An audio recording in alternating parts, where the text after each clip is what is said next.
Fight Club starts lying to you before the plot even begins. Hidden inside frames you almost certainly blinked past. Single frames of Tyler Durden, spliced into scenes he isn't supposed to exist in yet, visible for a fraction of a second, gone before your conscious brain can register them. That's not an editing accident. That's the same trick a projectionist character in this exact movie describes doing to reels of film, splicing in a single frame of something that doesn't belong. The movie is doing it to you before it ever tells you it's doing it at all. And once you know that, the whole film changes shape. Because Fight Club isn't really about fighting. It's about a man trying to claw his way out of a life that's been decorated for him, and discovering that the way out might be even more dangerous than the trap.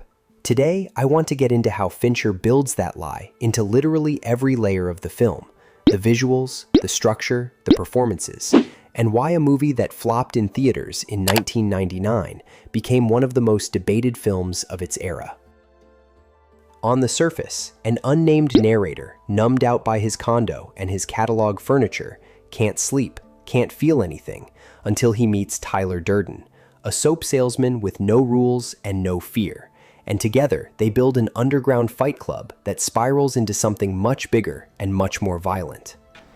Tyler never affects anything that our narrator couldn't have affected himself. But we decided to throw in this one little thing at the beginning. I just love the idea of, he meets this guy in the plane. This guy doesn't seem to have any kind of cares in the world. He cuts right to the bone with his, you're clever. How's that working out for you? Then there's the twist, which by now everyone half knows going in. Tyler isn't real. He's a projection of the narrator's own psyche, the person he wishes he could be, formed out of his own insomnia and dissociation. But knowing the twist isn't the same as seeing how deep Fincher buried it. That subliminal frame trick from the cold open isn't a one-off gag. It's the tip of a much bigger visual strategy built to hide the truth in plain sight. The single frame flashes are the boldest version of it, but Fincher's whole visual approach is engineered around the same idea. Make the world feel unstable before the audience consciously knows why.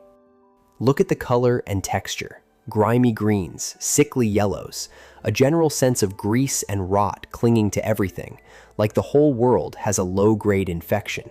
Then look at the camera, which moves like it doesn't trust gravity, gliding through walls, swooping into a keyhole, pulling off effects that shouldn't be physically possible in a single shot.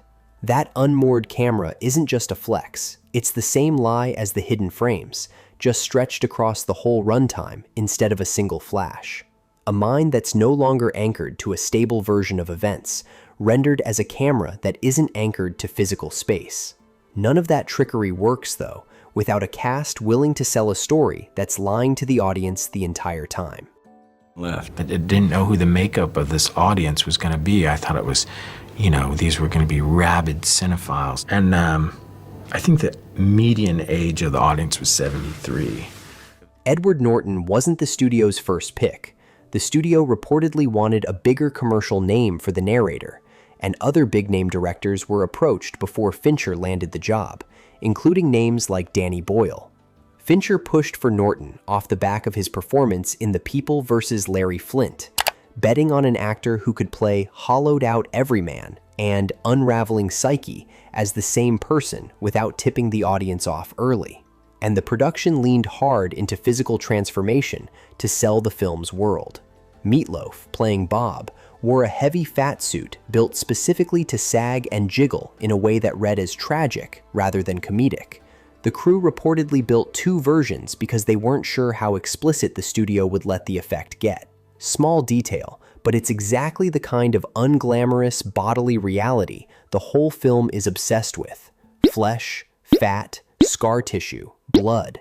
As the opposite of the sterile IKEA catalog life, the narrator starts the movie trapped inside. Even the studio's own nervousness left fingerprints on the film. There's a well-known back and forth where Fox asked Fincher to cut a line from the script that came straight from Palahniuk's novel, and Fincher agreed to change it on the condition that he only had to do it once, before replacing it with an even more provocative line in the same scene. That's basically the whole film's relationship with authority in miniature, told to tone it down and finding a way to be just as transgressive anyway. But all of this, the hidden frames, the unstable camera, a studio flinching at its own movie, is in service of something. So what is Fight Club actually lying to you about? Ready, and action. There was a great shot where Brad went past me and I flicked my flashlight up and we had a great shot of Brad's naked ass riding away. Strip away the twist and the punches, and the film is doing something much less macho than its reputation suggests. It's diagnosing a specific kind of numbness. The narrator isn't oppressed by some external villain. He's suffocating in comfort, in furniture, in a life so safe and so branded that he can't locate a single genuine feeling inside it. Tyler isn't the hero of that story. He's the disease pretending to be the cure. He offers meaning through destruction, identity through violence, belonging through a cult that demands total obedience and erases the individual, which is exactly the thing the narrator thought he was escaping. Project Mayhem doesn't liberate anyone. It just replaces one set of rules with a more brutal one, and replaces consumer conformity with fascist conformity, right down to the identical haircuts and the identical black uniforms. That's the trap the film is actually describing. Not modern life is empty as a simple complaint, but the much darker idea that the impulse to escape that emptiness can curdle into something worse than the emptiness itself. The ending, the narrator shooting himself to kill Tyler, buildings collapsing outside the window as he holds Marla's hand, isn't a triumphant fix. It's a guy barely managing to survive his own solution. Here's the irony though. Audiences in 1999 barely got the chance to argue about any of this. Fight Club was a genuine box office disappointment on release, and reviews at the time were split hard. Plenty of critics found it nihilistic or morally confused rather than insightful. It found its real audience afterward on home video, where people could re-watch it, catch the hidden frames, and actually notice they'd been lied to the first time around. And its afterlife got complicated in a way the film probably predicted about itself. A movie built as a critique of a certain hollow, aggressive strain of masculinity became, for a chunk of its audience, a celebration of exactly that. Tyler Durden speeches turned into motivational posters, stripped of the film's own argument that Tyler is the thing you're supposed to see through, not sign up for. Academic readings have split along the same fault line, some treating it as sharp social commentary on consumerism and identity, others arguing it leans too heavily on masculinity and violence as the whole answer to that critique, which means the movie's biggest lie wasn't the one hidden in the frames. It was the one it told its own audience, which might be the most Fight Club thing that could have happened to Fight Club. A movie about a guy losing control of the story he told himself that then lost control of its own story once it left the theater. 25 years later, that's still the reason people argue about it. Not because it has one message, but because it's honestly not sure the narrator's stable at the end either. And maybe that's the whole point.